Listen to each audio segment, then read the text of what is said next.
सबसे पहले तो यही पूछना चाहूँगी कि अभी तक कितने पेशेंट्स को आपने ट्रीटमेंट प्रोवाइड करा है, कितना क्या रिकवरी आपके यहाँ से प्रोवाइड की गई है? मैम हमारे यहाँ जो हमारी यूनिट के एडमिशन्स हैं, चूँकि हम डे वन ऑफ कोविड से बिल्कुल। ट्रीटमेंट ऑफ़र कर हाँ। रहे हैं, तो अरविंदो हैज़ द क्रेडिट हमारी यूनिट में 40,000 plus admissions and we have almost 90 to 95% discharge rate, जो अमॉन्ग द हाईएस्ट है पूरी कंट्री में।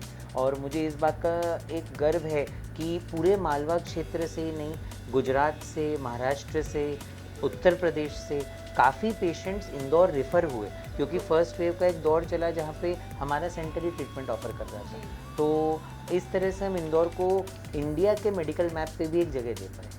बिल्कुल, कितना प्राउड मोमेंट वाली बात है हम सभी इंदौरियों के लिए, हम सभी शहरवासियों के लिए, कि सबसे ज़्यादा हमारे यहाँ कोविड पेशेंट ट्रीट होके गए और वो भी अरविंदो हॉस्पिटल से। सर, अभी जो कोविड प्री कोविड का भी आपका जो सेंटर है, उसमें अभी फ़िलहाल कितने पेशेंट्स हैं जिनका ट्रीटमेंट अभी चल रहा है, आज के टाइम पे चल रहा है? मैम एज सच कोविड के अभी कोई एक्टिव एडमिशन्स तो नहीं है हमारे पास में, बट एवरी वीक हमारे ऑलमोस्ट 1-2 दिन छोड़ के एक आध पॉजिटिव पेशेंट आ रहे हैं। कुछ एडमिट हो रहे हैं, जो वैक्सीनेटेड हैं वो एडमिट होकर जल्दी डिस्चार्ज भी हो जा रहे हैं, कई सारे क्वारंटीन पे भी हैं। तो अगर अभी आप देखें तो एज सच एडमिशन्स अभी बिल्कुल भी नहीं है।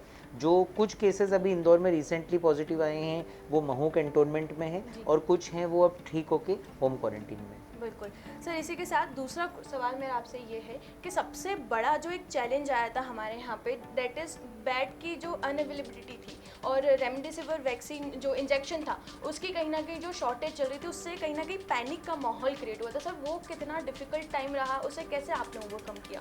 मैम वो एक ऐसा समय था जो आई थिंक किसी भी मेडिकल इंफ्रास्ट्रक्चर, किसी भी सिटी के मेडिकल सिस्टम के लिए एक बहुत ही ट्राइंग समय था। सुबह 4 बजे से लेकर रात की 3 बजे तक नॉन स्टॉप फ़ोन्स आते थे। उनमें से अधिकांश फ़ोन्स इस चीज़ के लिए होते थे कि हमें एक बेड नहीं मिल पा रहा है, आईसीयू बेड नहीं मिल पा रहा है, ऑक्सीजन अवेलेबिलिटी में दिक्कतें आ रही हैं, और कई लोगों का ऐसा था कि रेमडेसिविर अवेलेबल नहीं हो पा रहा है। बट यहाँ पे अगेन चूँकि हमारा 1100 बेड का जो हॉस्पिटल था वो हमारे चेयरमैन डॉक्टर भंडारी सर ने डे 1 से पूरी तरह डेडिकेट कर रखा था कोविड के लिए, जो कि इंदौर का पहला और इकलौता इतने बड़े लेवल का हॉस्पिटल था। तो बहुत सारे पेशेंट्स को हम लोग मैनेज कर पाए। बहुत सारी कंटिंजेंसी प्लान थे जिसके तहत एक शॉर्ट नोटिस पे भी, जहाँ पे एरिया के 20-25 पेशेंट एक साथ पॉजिटिव आ गए, हम उनको इमीडिएटली हमारे कैजुअलिटी और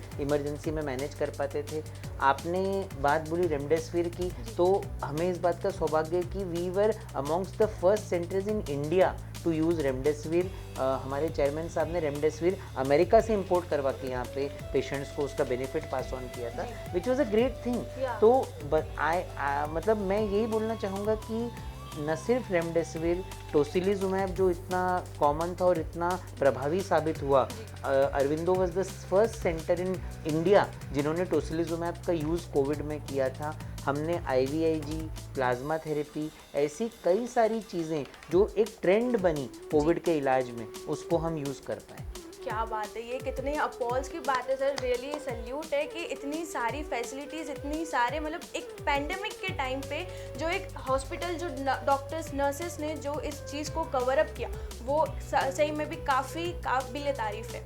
सर, सबसे ज़्यादा जो चीज़ थी कि PPE किट पहन के काम करना, सर कितने घंटे काम करना पड़ता था, वो PPE किट पहन के कितना स्ट्रगल करना पड़ रहा होगा उस मैम इट्स डिफ़िकल्ट। देखिए PPE किट का जो मटेरियल होता है, इट इज़, उससे आप ये समझिए कि एयर पास आउट नहीं हो पाती है। आपको ब्रीथ करने के लिए आपका जो नोज़ और माउथ का पोर्शन भी नहीं रहता है, क्योंकि वो मास्क से सबसे ज़्यादा टाइटली पैक्ड रहता है, क्योंकि कोविड बहुत हाईली ट्रांसमिसिबल डिजीज़ रहती है।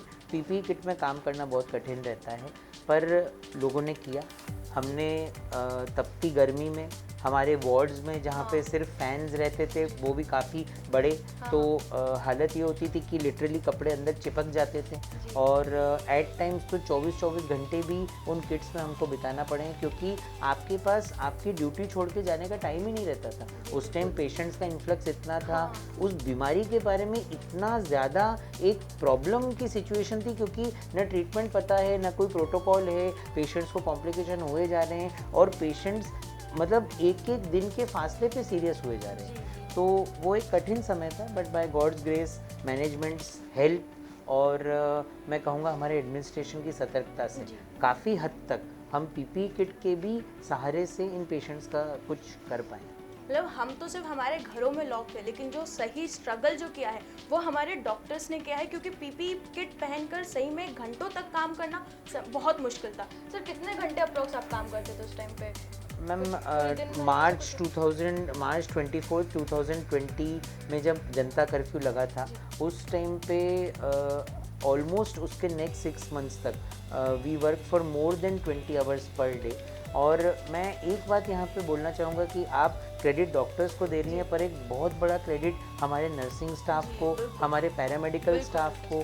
और आप देखिए उनका काम बहुत हद तक फिज़िकल रहता है, और वो फिज़िकल काम उस माहौल में करना सिस्टर्स के लिए जो 6-6 8-8 घंटे की ड्यूटीज़ करती हैं, 12-12 घंटे 18-18 घंटे उन पेशेंट्स को अटेंड करना, अपने आप में इट वाज सुपर ह्यूमन, मतलब टू गुड। बिल्कुल सही, ये तो सर सही में सही बात बोल रहे हैं कि जो हमारे पैरामेडिकल स्टाफ है, हमारी जो नर्सेज हैं, उन्होंने भी बहुत हद तक इस योगदान करा है इस कोरोना लड़ाई में, इस कोरोना महामारी को कम करने में। सर ये जो सवाल आने वाला है वो मेरा ही नहीं बल्कि पूरे देश प्रदेश का है कि आपको कभी ऐसा नहीं लगा, डर नहीं लगा कि यार कोविड मुझे भी इन्फेक्ट कर सकता है? फैमिली ने भी कभी ऐसा नहीं सोचा कि यार एक दिन आज छुट्टी ले लेते, दूसरे डॉक्टर है वो संभाल लेंगे? कभी डर नहीं लगा कि यार मैं अगर इन्फेक्ट हो गया तो घर पे कैसे क्या मैनेज होंगी चीज़ें? एक्चुअली मैम अगर मैं एक बात कहूँ तो एक इंक्विजिटिवनेस रहती है, और शुरू में जब ये बीमारी आई थी तब वो इतना नयापन लेके आई थी, इतना सस्पेंस लेके आई थी। तब उस बीमारी को जानने के लिए हम उस पेशेंट्स को देखते गए। हमारा ही एक सेंटर था तो हमको वैरायटी पेशेंट्स की बहुत देखने को मिल रही थी, बहुत समझने को मिल रही थी। आपने जो डर बोला वो एक स्वाभाविक चीज़ है, मैं भी एक इंसान हूँ और मेरा भी परिवार है। इसलिए डे ऑफ जनता कर्फ्यू से लेकर अक्टूबर तक आई नेवर वेंट होम।